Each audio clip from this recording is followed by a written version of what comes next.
সে গণভোট হবে। বিএনপি কিন্তু ঘরের মধ্যে এইগুলা স্বীকার করে এসছে, গণভোটে যে সমস্ত জিনিস থাকবে।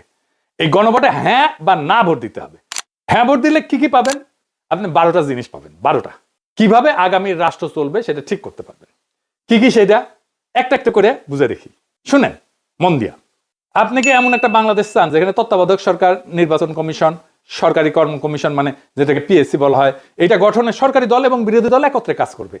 সুন্দর কথা না? 2 নাম্বার, সরকারি দল ইচ্ছা মতো সংবিধান সংশোধন করতে পারবে না। সুন্দর না কথাটা?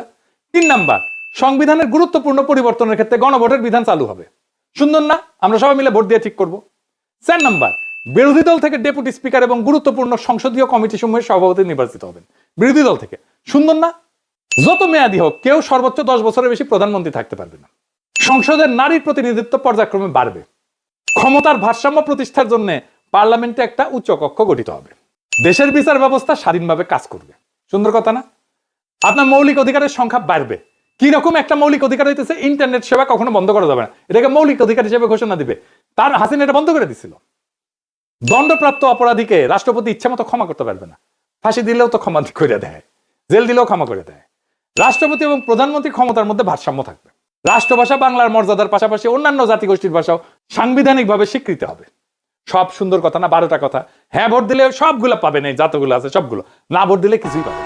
কিন্তু বিএনপি কি বলতেছে দেখেন, বিএনপি কি বলতেছে, জনগণকে কি বলতেছে শোনেন, নিজের কানে শোনেন। এখানে আরেকটা ব্যালট হবে হ্যাঁ এবং না। আপনারা একটু গণভোট হয়েছেন না? এটা গণভোট হবে হ্যাঁ এবং না। যদি আপনারা যারা আওয়ামী লীগ করে, যারা অন্যান্য দল করেন, তাদের কাছে তাদের গেথাতে সুবিধার্থে আমি জানাচ্ছি, যদি হা জয়যুক্ত হয় কোনো ক্রমে, সারা দেশে যদি হা জয়যুক্ত করা মানে ভোটে জয়যুক্ত হয়, তাহলে এদেশের স্বাধীনতার পরে 72-এ যে একটা সংবিধান ছিল, শেখ মুজিবুর সাহেব করেছিল, ডক্টর কামালের হাতে লেখা, এই সংবিধান টোটাল ডাউমিট করে দেবো, মানে মুছে ফেলবো। স্বাধীনতার যে 71 সালে যে যুদ্ধটা হয়েছিল, এই যুদ্ধটা 71 সালের কোন ঘটনায় বাংলাদেশে আর থাকবে না। আপনার ইয়ের মধ্যে সংস্কার করতে চাইতেছে, যে সংস্কারের জন্য হানাবুড হইতেছে, এটার মধ্যে লেখা আছে 71 সালকে বাদ দিয়ে 24-এ যে ইটা হয়েছে, গণঅভ্যুত্থানটা হয়েছে, 71 জায়গাটা নিবে 24 সাল। কেন নিবে? এটা একটা কারণ আছে, জামাত ইসলামের একটা কারণ আছে। জামাত ইসলাম 71 সালে দেশের স্বাধীনতা চায় না, এদেশে বাংলাদেশের স্বাধীন হোক, বাংলাদেশ স্বাধীন হোক, জামাত ইসলাম কিন্তু এটা চাই নাই।